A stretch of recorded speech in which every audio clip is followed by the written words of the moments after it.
देखो ये गोटे अत्यंत अभिनव योजना आमे किछि दिन तले जेतेबेले मेडिएशन प्रोसेस को आगु को नवा पई एज पर मेडिएशन एक्ट मेडिएशन प्रोसेस को ग्रामांचल रे लोक मानक पाखरे पहुंचेबा पई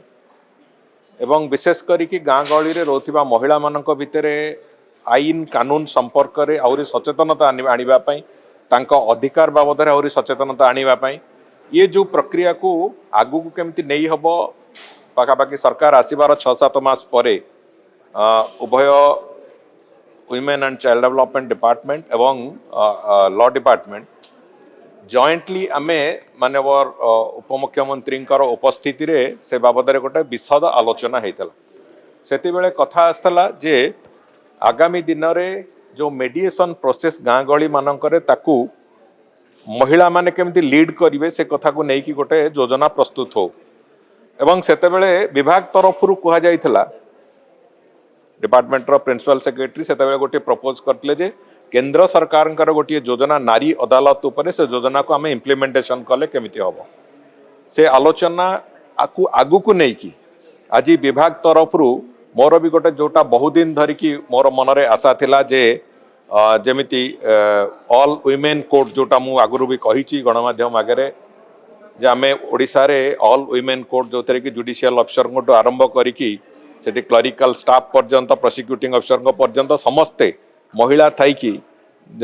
महिला जो महिलांकर संपर्कित केस गुड़िक से विचार हो बोली तार आउ गोटे दिग थिला एक कथा जे गाँ गहली रे केमिति अदालत प्रस्तुत हो जो थे कि महिला माने तार अध्यक्षता करिवे एवं महिला मानक द्वारा से समस्त केस समाधान हम आज जो नारी अदालत माध्यम रे न्याय सखी अपॉइंट करिवार जो प्रक्रिया आज ताकू वास्तव रूपायन आज डब्ल्यूसीडी डिपार्टमेंट देइची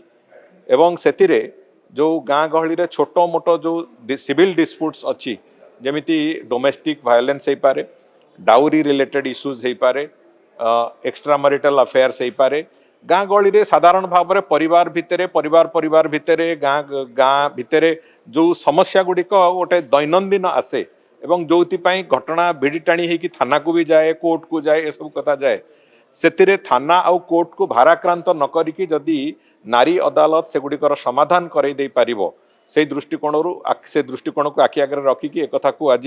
10टी जिल्ला रे 10टी नारी अदालत आज प्रतिष्ठा गोटे पायलट बेसिस से आरंभ करिसेंती एवं मु आशा करी निश्चित भाव में आगामी दिन में राज्य सारा ए कथा को आमे तार प्रणयन करवा आरंभ करवा एवं जहाँ फल ओडिशा रे अंततः लीगल सिस्टम दृष्टि एवं मेडिएशन दृष्टि ओडिशार एक सुवर्ण युग आरंभ हम ए विश्वास मोर अच्छी एवं मु भी आज विभाग आम विभाग भी प्रिंसिपल सेक्रेटरी अच्छा लॉ डिपार्टमेंट मु भी तांकू से कथा मोर आग्रह प्रकाश करूली आगे जे आमे जो आमर लीगल सर्विस अथॉरिटी अच्छी लीगल सर्विस अथॉरिटी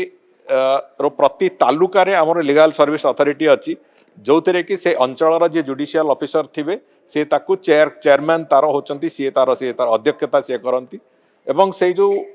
नारी अदालत को आहुरी अधिक क्षमता संपन्न करेबा एवं ताकू लीगल एंटिटी दबा पाई